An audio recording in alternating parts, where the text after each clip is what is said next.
Bem-vindos a mais um podcast da Rede Energia, a sua escola prática para o mercado. Eu sou a Fabiola Sena, uma das hosts desse podcast e cofundadora da Rede Energia.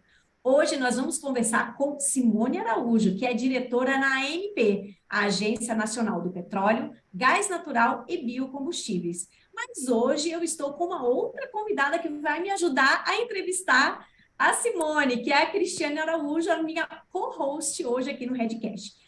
Mas antes da gente passar a palavra para a Simone se apresentar, nós vamos passar algumas informações sobre a nossa escola. A Rede Energia é a escola de formação contínua para carreiras que precisam compreender tudo sobre mercado e regulação de energia, nos segmentos de geração, comercialização, transmissão e distribuição.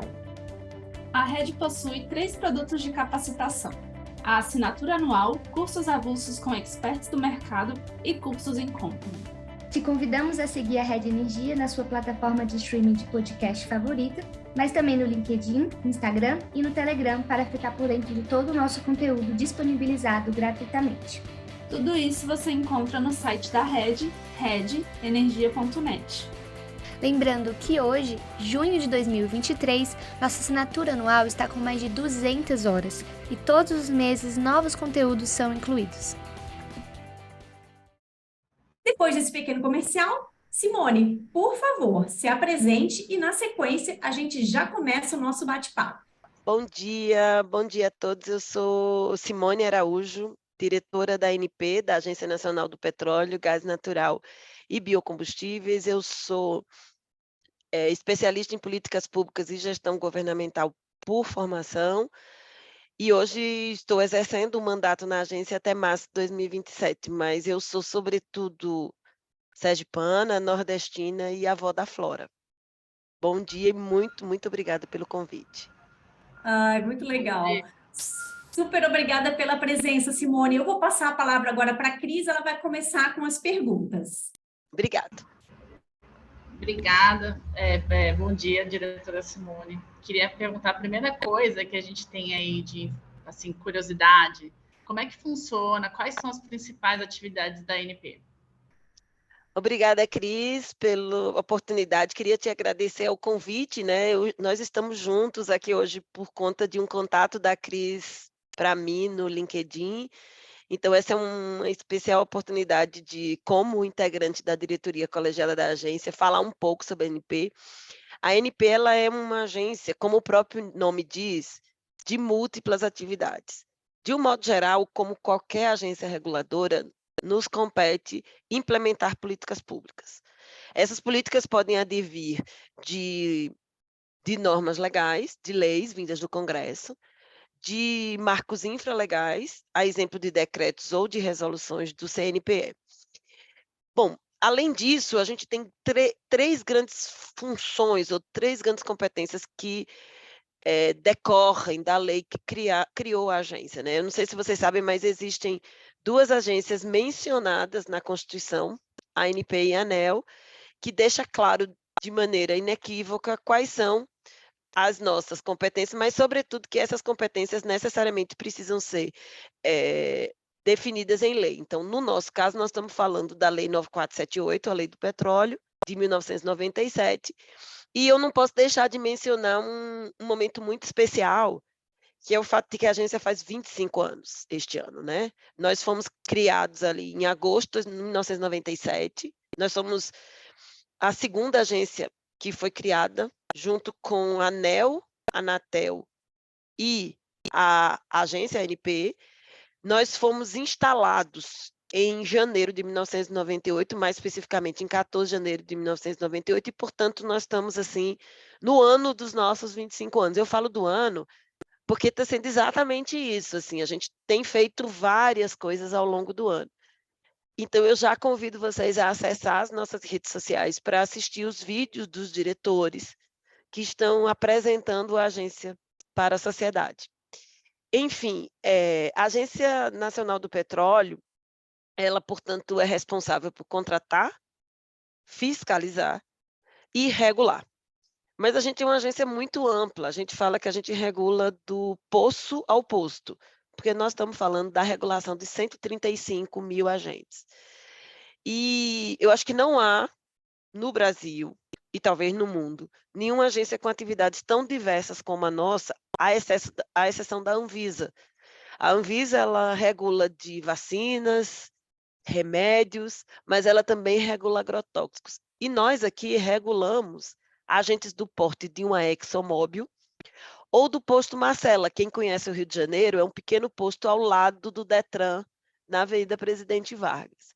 E todos eles têm que ser regulados de maneira justa e, sobretudo, têm que contar com um aspecto primordial da agência, que é a previsibilidade, a segurança jurídica, a transparência e a prestação de contas à sociedade, que é a accountability. Muito bom, doutora Simone. Você sabe que a RED é uma escola que também ensina sobre transição energética, hidrogênio e sobre gás natural. Então, a gente queria ouvir um pouquinho sobre esse cenário do mercado de gás, né, nesse ponto de vista da ANP, assim, um breve overview, né, pós-lei 14134, que é uma lei recente, né, de 2021, a resolução CNPE 3 de 2022. Então, se puder dar uma panorama geral para a gente na visão da ANP, seria ótimo. Vocês acabaram de me dar um desafio hercúleo, né?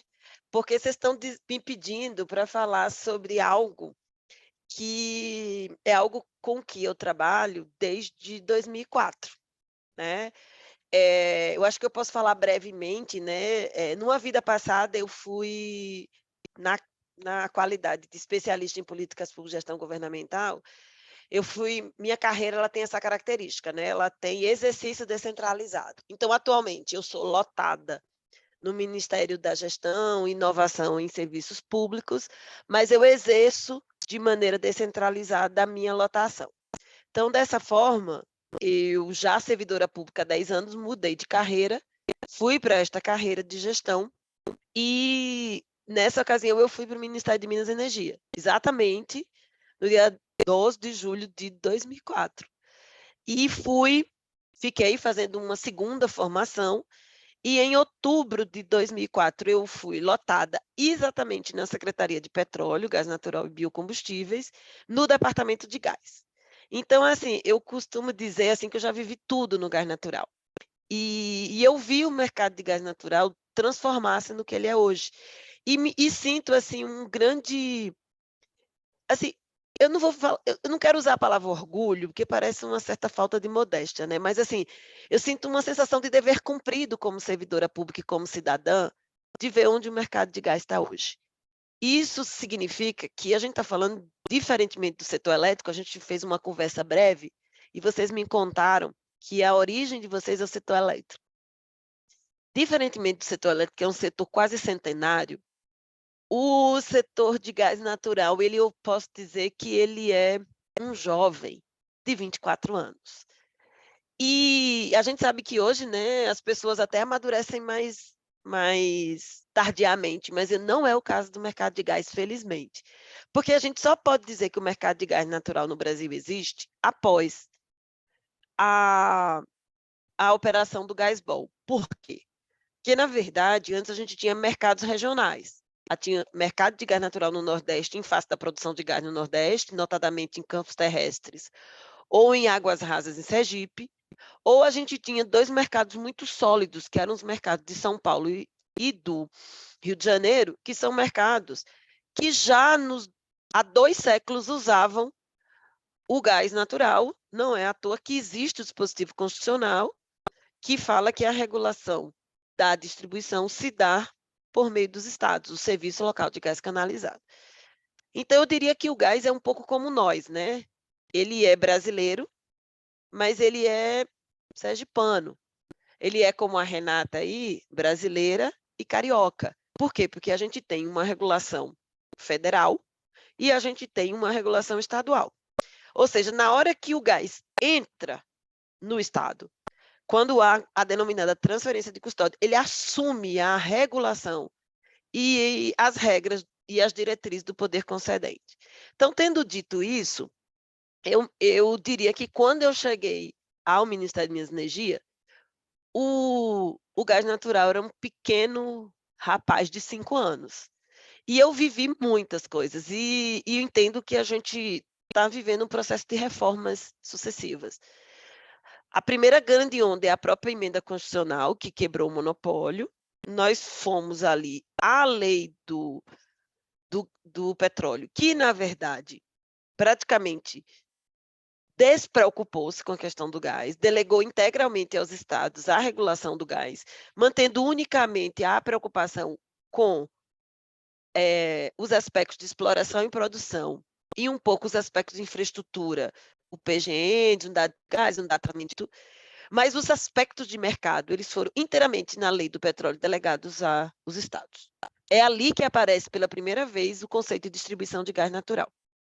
Ora, a seguir, a gente ficou evidente ali nos idos de 2009, notadamente em face da crise da Bolívia, né, da nacionalização de gás da Bolívia, e do famoso teste das térmicas ali, né, no verão de 2006, 2007, verificou-se que era necessário dar um tratamento específico ao gás. Assim veio a primeira lei do gás, que tinha como premissa, na verdade, manter o papel do incumbente monopolista. Ou seja, você dizia assim, olha, a Petrobras ela vai ficar deste tamanho e deste tamanho ela será para sempre. E o mercado vai crescer marginalmente em torno da Petrobras. Então, assim, eu gosto muito desse resgate histórico, porque eu acho que é uma coisa que fica na cabeça das pessoas, né? Eu acho que eu poderia ter sido historiadora. Eu poderia ter sido muitas coisas, né? Mas estou aqui hoje. Mas, enfim, e o que ocorre, né? Ocorre um movimento... Eu posso confessar a vocês, assim, fazendo aí uma inconfidência, que eu sempre senti, mesmo já sendo a essa época diretora do Departamento de Gás, a lei foi sancionada em março de 2009, e eu assumi o Departamento de Gás em setembro, e fui responsável, junto com a minha equipe, a Casa Civil, ou à época Ministério da Fazenda, o Ministério do Planejamento, com o CAD, e com o mercado e a agência, né? A ANP, para escrever o decreto que regulamentou a lei. E eu sentia que aquilo não era suficiente. Assim é que já na liderança do Departamento de Gás, falei para o meu pessoal, vamos estudar? Vamos entender os mercados? Porque o nosso mercado é diametralmente diferente do mercado americano, que nasceu pulverizado. O nosso mercado parece muito mais com o mercado europeu, onde um monopolista incumbente, qualquer que seja, criou o mercado de gás. É a partir dele que o mercado de gás nasce. E aí, desde 2010, a gente começou a fazer troca de experiências e tentar entender o que estava acontecendo. Aí veio 2015, 2016, quando a Petrobras começa a anunciar os seus desinvestimentos, e o primeiro desinvestimento dela foi em transporte e distribuição dos monopólios naturais. Porque o mercado de gás é isso, né? São duas atividades potencialmente competitivas, a oferta e a demanda. E quando eu falo em oferta, eu falo em oferta primária e comercialização, mediada por dois monopólios naturais, transporte e distribuição. E, na ocasião, buscou-se criar o que a gente chamou de GT do desinvestimento. E aí, por razões que todos nós conhecemos, né, o Brasil passou por uma grande turbulência em 2016, esse relatório do GT Desinvestimento nunca foi nem publicizado, mas ele lançou as bases do que a gente veio a chamar posteriormente do gás para crescer e do novo mercado de gás, e agora o gás para empregar. Ora, o que foi o gás para crescer? Foi o reconhecimento de que nós tínhamos maturidade suficiente para sair de um mercado monopolista para um mercado competitivo. E é disso que nós estamos falando, quando a gente está falando da nova lei do gás. Nós estamos falando, notadamente, de buscarmos, por meio da Lei 1434 de 2021, garantir o terceiro ciclo de reformas. Se eu não considerar a reforma da Constituição na década de 95. Mas vamos pensar em quarto, para ser mais preciso. Então, a gente quebrou o monopólio, teve a lei do petróleo, teve a primeira lei do gás, e nós estamos na segunda lei do gás. Se vocês estudarem qualquer mercado europeu, vocês vão se sentir inseridos. E eu, como brasileira, que só tenho muito orgulho, porque a mesma transformação que nós fizemos em 24 anos, a Europa fez em mais de 50 anos. Chegamos depois, mas chegamos de maneira efetiva, vendo onde ocorreram os erros, vendo onde ocorreram os acertos, E eu diria que, por exemplo, no Nordeste, nós temos hoje 78% da oferta de gás feita por produtores independentes. Nós temos hoje um gás que chega quase 20% mais barato do que o gás no resto do Brasil. Ou seja, do ponto de vista do gás, nós temos uma verdadeira revolução. Por isso que eu não tenho dúvida que o futuro, mais do que feminino, ele vai ser também nordestino, entendeu? Além disso, eu diria que a gente agora teve um marco muito importante para essa reforma, que é a abertura da consulta à nota técnica que faz o diagnóstico acerca do gas release. Porque é unicamente na lei do gás que a agência, em coordenação com o Sistema Brasileiro de Defesa da Concorrência, pode adotar medidas que visam a redução da concentração do mercado.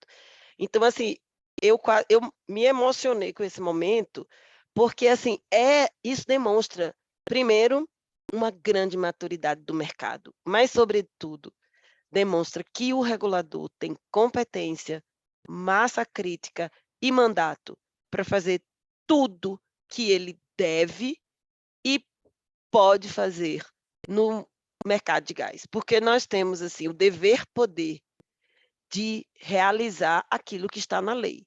E mais do que isso, a diretoria colegiada inteira, e eu falo com muita tranquilidade, está inteiramente convencida do senso de urgência. E isso se revela de maneira muito clara. Nós temos uma agenda regulatória gigantesca. Nós elegemos 12 ações prioritárias. 4 delas são na área de gás.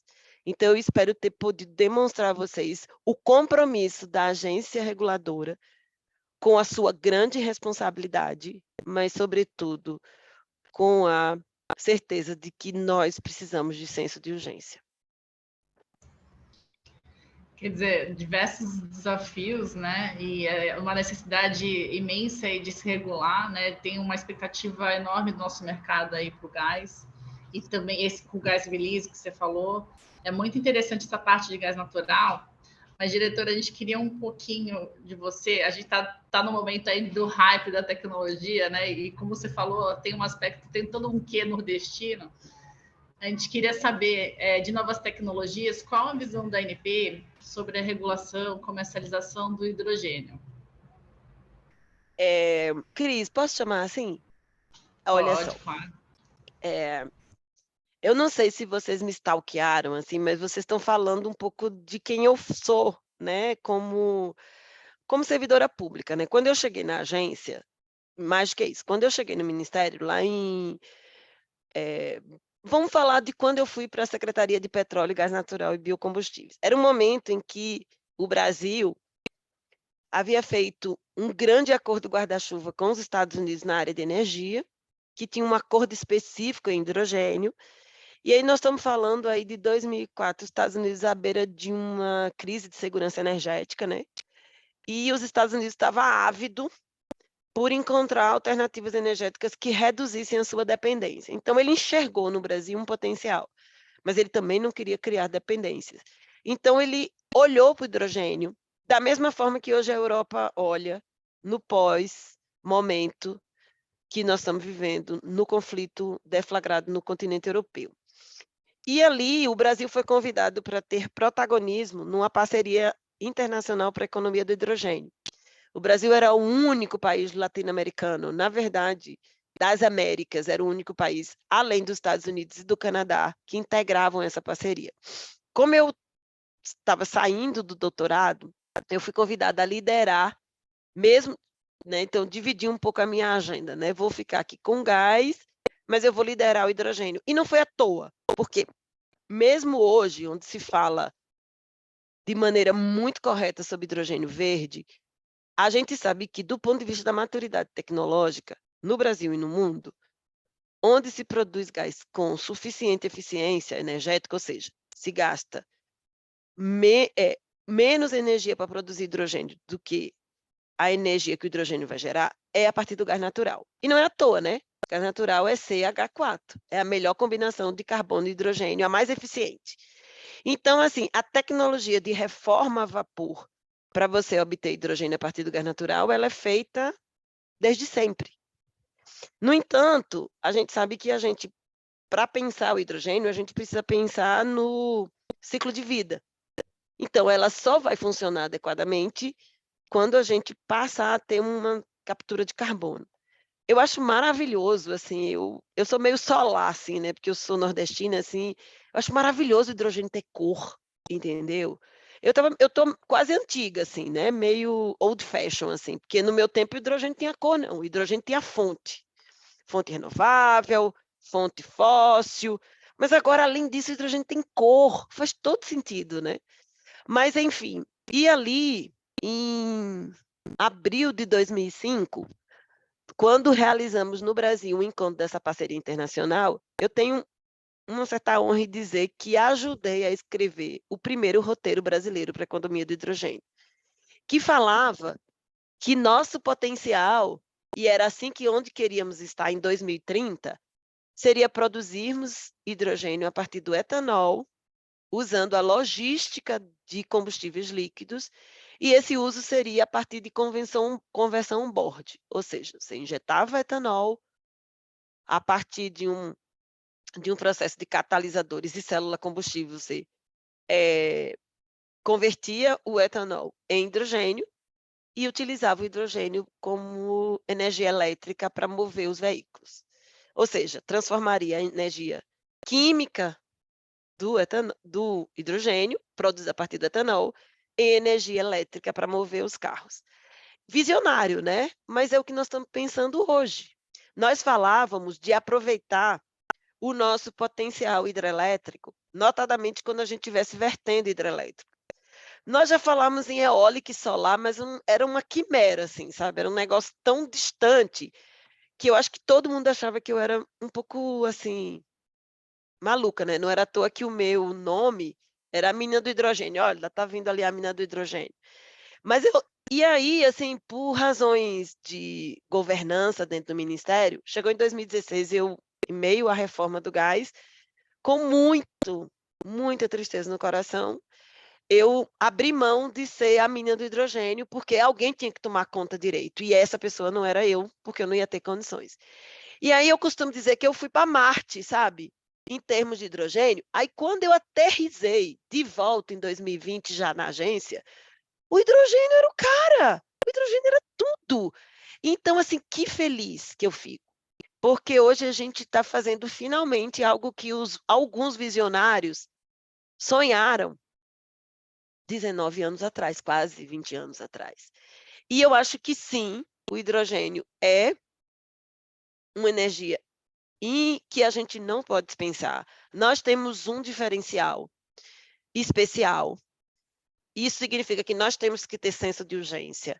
A agência entendeu isso de tal maneira que hoje nós já temos um grupo técnico dedicado a isso, a preparar o ingresso das atividades da economia do hidrogênio na nossa regulação, no que nos compete, né?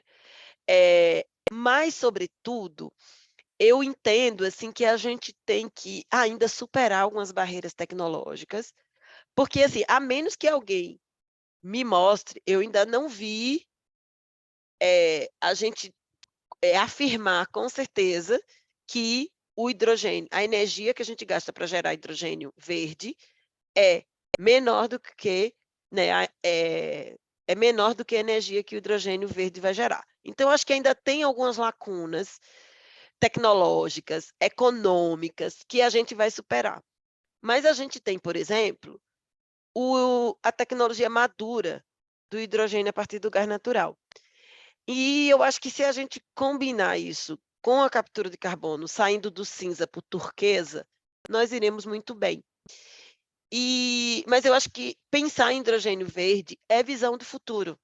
E ninguém chega longe em termos de políticas públicas se não tiver visão do futuro.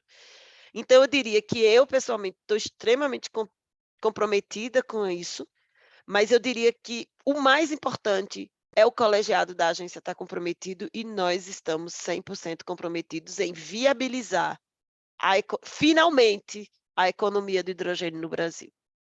Muito interessante, todas as cores do hidrogênio, né? A gente tem aula lá na escola, temos também um curso que fala só sobre hidrogênio, a gente gosta muito dessa tecnologia, e como você fala, Simone, a gente precisa se antecipar, né? Já está olhando, já está planejando e entendendo como que essas fontes funcionam. Agora, eu tenho uma última pergunta, que os nossos alunos na escola, eles, claro, estão mais próximos da ANEEL, e muitos têm o sonho de trabalhar na ANEEL. Mas ninguém quer trabalhar na NP, não? Então, agora. Então, convença eles a trabalhar na NP. Cara, a NP é tão incrível. A gente cuida do mundo. A ANEEL só cuida de energia elétrica. É um negócio meio monótono, assim, entendeu? Olhe, a agência, olha, a gente fala, a gente cuida de exploração e produção de petróleo e gás natural. A gente pensa em infraestrutura no midstream. A gente está olhando para o gás, que é o combustível da transição. A gente está pensando em biocombustíveis. A gente está olhando hidrogênio. A gente está enxergando eólica offshore. A gente está falando de integração do setor de óleo e gás com bioenergia. Veja, fala o pessoal vir trabalhar na ANP, a gente E é como muito faz? bacana. E como faz, Olhe, Simone? Conta pra a gente. gente tem programas de estágio. E se a pessoa for servidor público, ele pode usar os mecanismos de remoção. Tem uma coisa muito bacana, que a nossa área de recursos humanos e gestão de pessoas faz junto com a nossa área de comunicação institucional. A Bárbara está até acompanhando a gente aqui no backstage, né? É um movimento chamado Deu Match na ANP, onde a gente explica de que maneira as pessoas podem estar com a gente. Então, tem oportunidades para terceirização. O salário é pequeno, entendeu? Mas o convívio é sensacional. O pessoal da ANP, ó, nota 10, entendeu? Além disso, a gente tem programas de estágio. A ANP é reconhecida como um dos melhores lugares para estagiar. A gente tem a possibilidade de movimentação, se for servidor público, e a gente ainda tem um programa do qual eu tenho muito orgulho, que é o o Programa de Formação de Recursos Humanos, que é um programa que é patrocinado pelos recursos da cláusula contratual de pesquisa, desenvolvimento e inovação, em que a agência tem 1.200 bolsistas todos os anos. Então, assim, é um ambiente excepcional.